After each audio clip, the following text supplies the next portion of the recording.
Here we are, everybody, today with Dr. Wayne Dyer's 101 Ways to Transform Your Life, part 22. Here we are talking about thoughts, how thoughts affect our brain, and how kind of the psychology of that one works. He's saying whenever you're having thoughts that are not in order with what you want in your life, that this is a problem, okay? That you're having a problem as soon as you're thinking thoughts that are not going to be useful to you. And I think this principle is pretty good. I mean, it is not as big a thing as I think principle 21 or 20 or some of the previous ones were, but I absolutely love this principle, okay, because it is still extremely useful.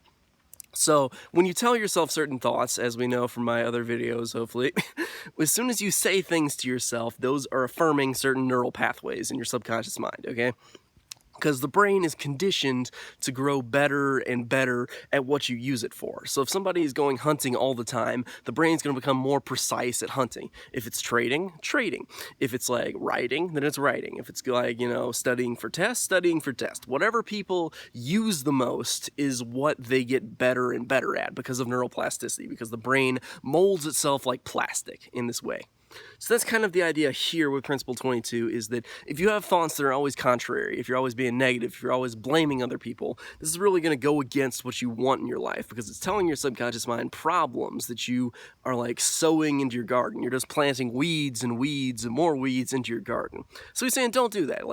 It's hard at times because we all have we all complain, like every 10 thoughts at least of us is generally like a complaint of some sort.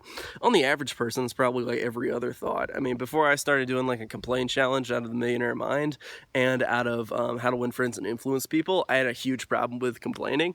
I've reduced it a lot, but I still do it sometimes. So it's that idea of we can remove our complaints, we can remove our negativity, and when we do that, our subconscious mind will be more geared with our affirmations and our work to make ourselves better. So say affirmations, say things like every day in every way, I am getting better and better. Use some enthusiasm, some energy to that, and you can really transform a lot of your life with that kind of positive energy. And the negative stuff, just try to do it a little less. You don't have to do it all at once, like just strip away all the negativity, but take away some of it. Take away a little of it at a time. Just like reduce your complaining by 1% or 2%. As soon as you become mindfully aware of it, it can make a massive difference in how you see and live your life. And it can make you a more positive and happier person. Anyway, that's about it for part 22. I will see you guys next time with part 23. So stay tuned.